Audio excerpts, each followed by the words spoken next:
Hey, April 17th, correction, April 7th, 1979, second game of the National League season. 24,325 people in the Astrodome, and Ken Forsch takes the ball for Houston and wins 6 0. He threw a no hitter, at one point retired 20 straight hitters, 20 straight Braves between the second and the eighth innings, and makes a routine early season division game into the earliest calendar date no hitter the major leagues had ever seen by that point. It was the sixth no hitter in Houston franchise history, and it made Ken and Bob Forsch the first brothers ever to throw official big league no hitters. What makes it better is that this doesn't arrive wrapped in inevitability. Forsch is 32, coming off years of shape shifting between starting and relieving, coming off a bad spring, coming off physical trouble, and coming out from under the long shadow of a more famous no hit brother. This isn't the story of a comet, it's the story of a working pitcher on an ordinary Sunday, hitting one perfect note so cleanly that baseball had no choice but to remember him forever. Welcome back to the Astro 100. I'm documenting one game per player until we reach 100. Today's player is Ken Forsch, and today's game is April 7, 1979. Atlanta Braves at Houston Astros.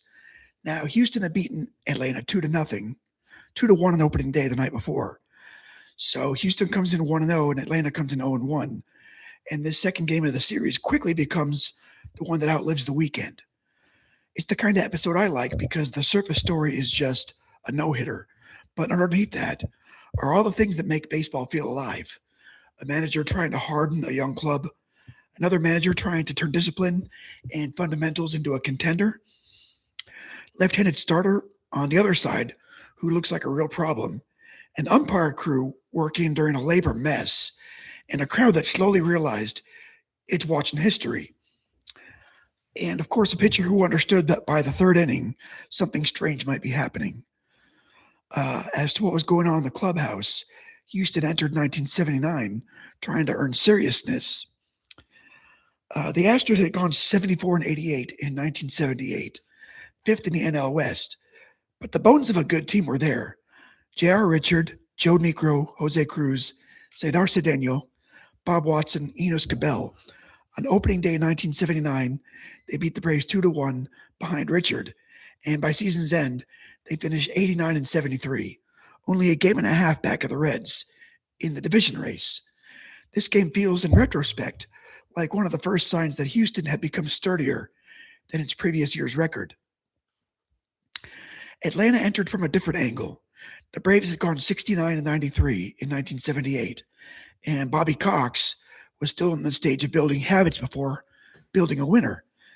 Sabres Cox biography describes the 1978 Braves as the youngest team in the National League, average age 25 and a half, and emphasizes how quickly Cox imposes order. Grooming rules, punctuality, dress code, curfew, and effort standards. The 1979 Braves finished 66-94, last in the NL West again. But this was still the early scaffolding phase of Bobby Cox's story in Atlanta. So the clubhouse contrast is clean. Houston's trying to become real, and Atlanta's trying to become adult. One team has a veteran core that believes it could matter, and the other has a young manager and a young roster, learning that talent without standards, sometimes it's just noise. That's useful tension to bring into the game because a no-hitter is never only about one pitcher.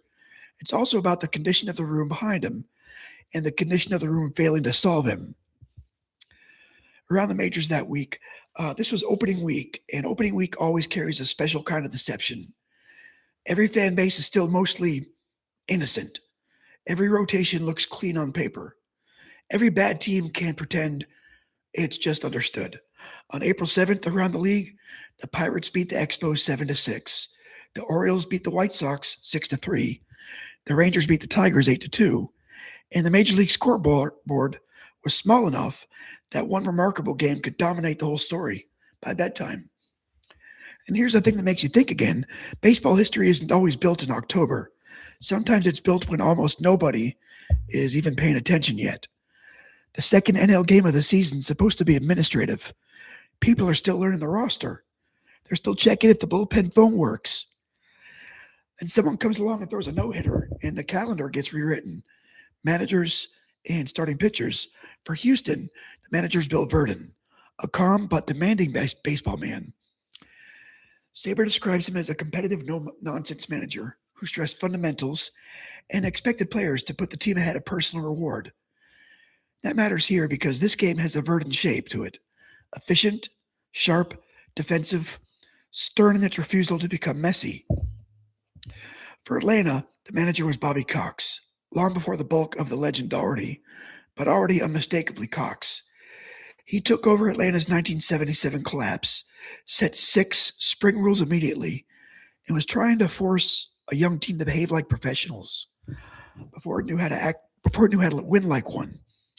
He would, of course, become a Hall of Fame manager, but on this night, he's still a constructor working with raw lumber. The pitching matchup is better than it looks at first glance. Ken Forsch is a right-hander born in Sacramento, developed at Oregon State, drafted by Houston in the 18th round in 1968, and already an all-star reliever in 1976, before being returned to the rotation in 1979. Larry McWilliams was a young left-hander from Wichita, a first-round Braves pick who debuted in July 78 and posted a 9-3, 2.81 rookie line.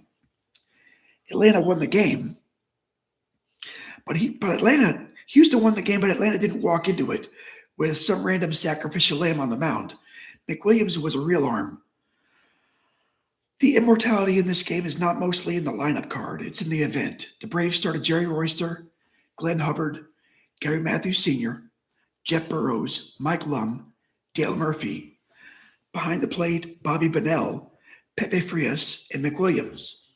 The Astros counter with Terry Poole, Craig Reynolds, Cesar Cedeno, Bob Watson, Enos Cabell, Art Howe, Jose Cruz, Alan Ashby, and Forsch. Not a Cooperstown parade, is it? It's a real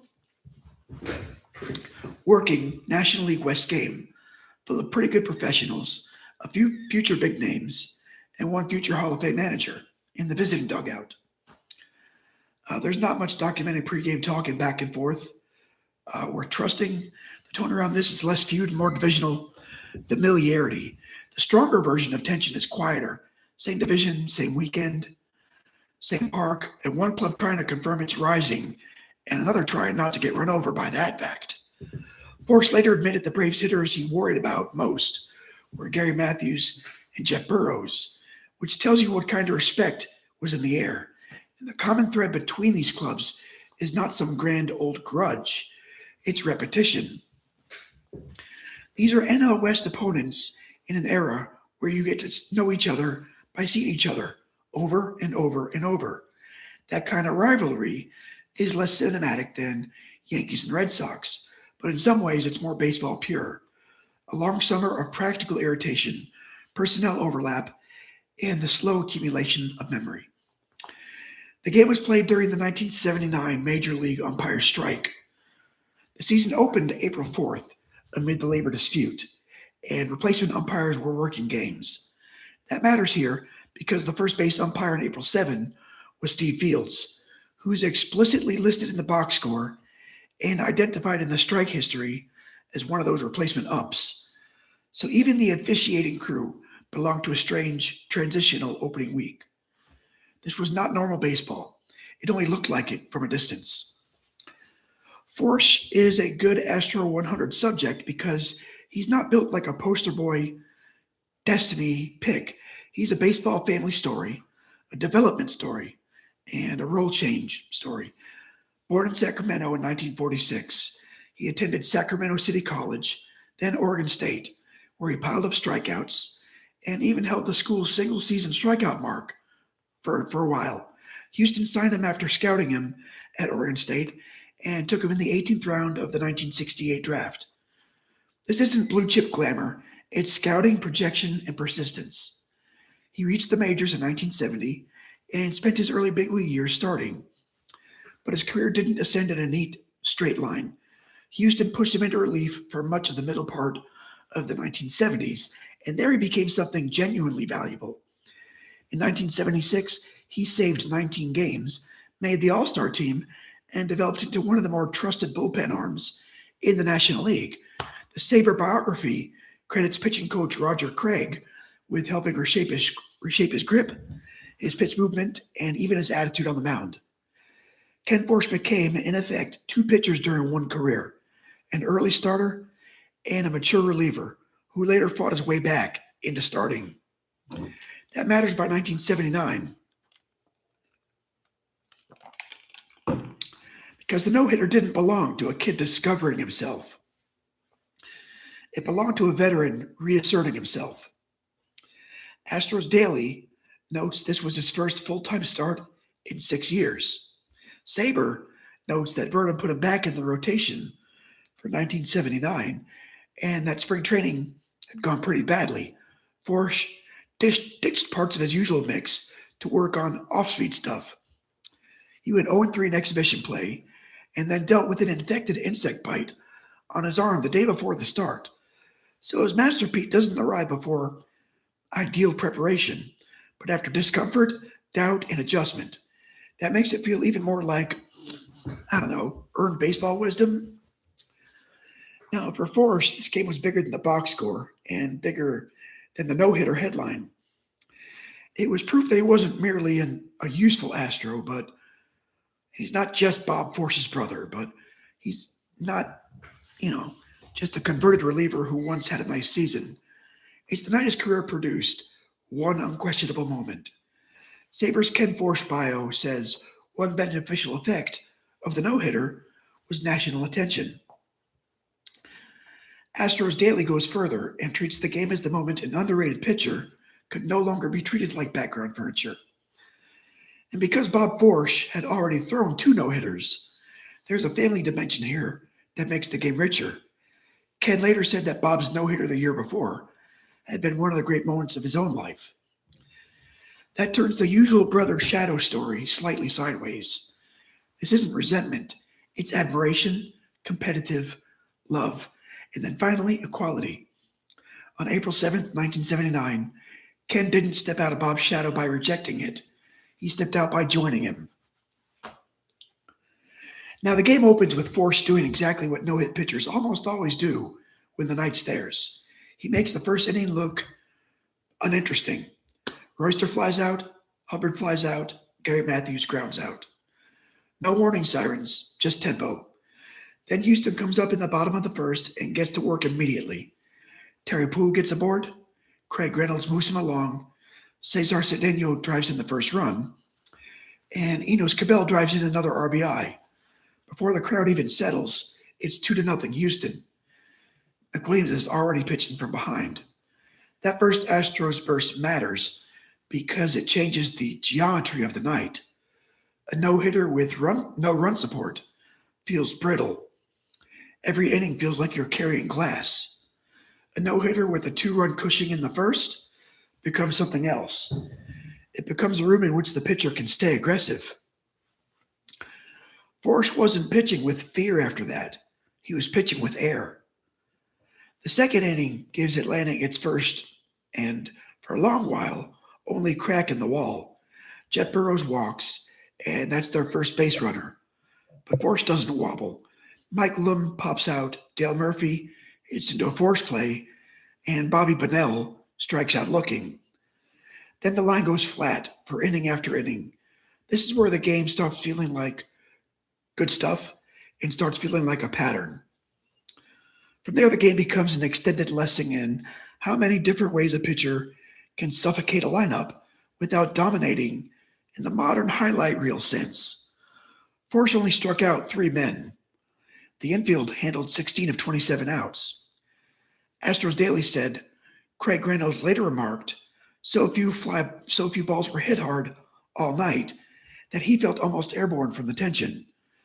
This isn't built on no-hitter raw violence. It's built on command, shape, pace, and the defense staying awake behind a pitcher who gave him something to do almost every inning. And by the 4th, the Braves were still being erased, but not without one reminder that no-hitters always live close to danger. Glenn Hubbard hit a sharp grounder that Enos Cabell handled cleanly at third. Saber identifies that as Atlanta's closest thing to a hit at that stage. That's an important thing to say out loud in a live read. A no-hitter is never pure dominance from start to finish. It's dominance plus luck, plus fielders, plus angle, plus timing, plus the ball deciding over and over not to betray the pitcher. Houston's offense, meanwhile, keeps the pressure from ever returning to its own dugout. Jose Cruz triples in the fourth, but gets stranded. Then in the seventh, the Astros break the game open. Art Howe singles, Jose Cruz singles, Alan Ashby triples, drives in two. McWilliams gets pulled. Terry Poole later adds an RBI single in the same inning, and it's 5-0. The no-hitter now has emotional and practical room to breathe. Ashby finishes with 3 RBI, the biggest offensive line in the game. The eighth inning gives the ballgame one more layer of cruelty for Atlanta. Barry Bonnell draws the Braves' second and final walk with 2 outs in the top half, and then the run of 20 consecutive batters retired. Now in the bottom half, Jerry Royster's second error helps Houston create an unearned run, and Ashby singles home Cabell to make it 6-0. Atlanta's now been denied both ways, denied a hit and then punished again on defense. By the 7th inning, according to Saber, the Astrodome crowd had started cheering every out. In the bottom of the 8th, Forsch came to bat and received a 20-second standing ovation.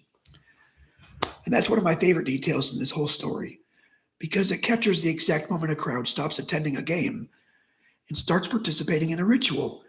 Everyone in the building knew what was happening by this point. Forsch later said he realized that he had the no-hitter by the 3rd, and in his phrase, by the 7th, he could smell it. Then comes the 9th, and the 9th is why baseball keeps no-hitters in a separate chamber in the brain. Roland Office grounds out, Jerry Royster works the count, and then lashes the hardest hit ball of the night down the third base line, but it hooks foul by about 10 feet. Next pitch, grounder to Craig Reynolds, out. Glenn Hubbard taps a slow roller to Reynolds, throw to first, ball game, no-hitter, the 6th one in franchise history, the earliest calendar date no-hitter in the majors at the time, and because Cabell had moved across the diamond, the last catch lands in the glove of Houston's first baseman after a professional switch to a different position, which somehow makes the ending feel even more improvised and alive. A casual fan can fall in love with this game because it explains baseball's suspense better than a slugfest does. In football, the tension's loud. In basketball, it's continuous. In baseball, tension can be silent. This game spends innings 3 through 8, turning routine grounders into emotional events. There's only 2 walks, 3 strikeouts, no Braves hits, but the drama keeps increasing because every batter arrives carrying the same question. Is this the one that ruins it? That's an almost perfect beginner's lesson in why baseball obsessives sound insane to everyone else. For a brand new fan, there's another hook. The offense and defense are both legible. The Astros score early, tack on late, field cleanly, and their pitcher doesn't need 15 strikeouts to feel masterful. If you want one game to explain baseball greatness can look like efficiency and not spectacle, Ken Forsch on April 7, 1979 is a pretty good ambassador. The reported reactions are excellent. Craig Reynolds describes the tension as surreal. Alan Ashby admitted the whole thing was nerve-wracking and emphasized how smart Forsch pitched late. J.R. Richard, watching from the dugout, said it felt unreal. Art Howe framed it as a joy for a teammate who had worked for years to earn something like this. That's your post-game room, not self-congratulation, but relief and affection. Forsch himself sounds like a player who knew exactly how thin the line was. He said he worried most in the 8th, when Dale Murphy hit a shot to the left side that Reynolds converted. He also admitted he had recognized the no-hit possibility early. That mix is ideal. Calm surface, loud interior. The veteran never says the moment was easy. He says essentially that he understood and kept going anyway. After this game, the year kept justifying the seriousness. The Astros finished 89 and 73, second place in the NL West, just 1.5 games behind Cincinnati. Ken Forsch himself wound up leading the league in WHIP, and Houston's staff turned into one of the better pitching groups in the league, with J.R. Richard and Joe Niekro doing headline work of their own. The club didn't win the division in 1979, but it looked unmistakably like a team getting hot. For Atlanta, the year was rough. The Braves finished 66 and 94. Again, sixth place in the NL West. But the Bobby Cox story is tricky that way. Ugly records on the front end, deeper developmental consequence underneath.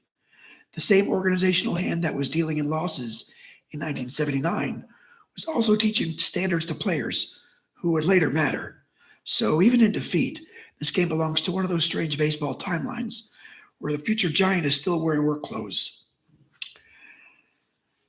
Now, Ken Forsch didn't stop mattering after the no-hitter. In 1980, he was part of Houston's first postseason club, went 12 and 13 with a 3.20 earned run average, and started Game 1 of the NLCS against Philadelphia. Saber says those postseason appearances turned out to be his only October action as an Astro, because after the 1980 season, Houston's front office changes pushed him towards the exit. April 1981, he was traded to the California Angels for Dickie Thon. His second act in California was substantial. Forsch became an all-star again in 1981, went 11 and 7 with a 2.88 earned run average in the strike-shortened season, and yet won double-digit games for the Angels from 1981 through 1984-83 before injuries intruded. He retired after the 1986 season with 114 wins, 1,047 strikeouts, and that one permanent jewel in Houston. After his playing days, he moved into the Angels front office, eventually becoming assistant GM, and later sharing in the organization's 2002 World Series success from the executive side. So if you want the long view, here it is. Ken Forsch isn't a one-night wonder. He's a long-haul major leaguer whose greatest single game happened to be one of the most memorable in franchise history. The no-hitter is the headline, but the fuller story is competence stretched across decades until for one evening, competence becomes immortality. Next time, Astro 22, Joe Sambito. Different job, different texture, different kind of pressure. By then, Sambito was becoming one of the most important relief weapons Houston had, and on the 4th of July at Riverfront Stadium, he threw 2 scoreless innings, struck out 3, and nailed down a 3-2 Astros win over the Reds. Sambito went on to make the 1979 All-Star team, so the next episode lets you move from a veteran starter's monument to a late-inning lefty becoming essential. That was Astro 21, Ken Forsch. Ken Forsch. April 7, 1979. Not a flashy beginning to a season, just the second game. A veteran with a pretty rough spring, and a young opposing team still learning how to be professional. An Astrodome crowd realizing that routine baseball had transformed into sacred baseball. And by the end of the game, a night that reminds you why the sport kept score so obsessively. Because sometimes the numbers are the cleanest way to say, a miracle happened. A miracle, right? Well, thanks for watching. I see I got 0 viewers. So if you got this far, you're the first one. I'll see you next time. Have a good night.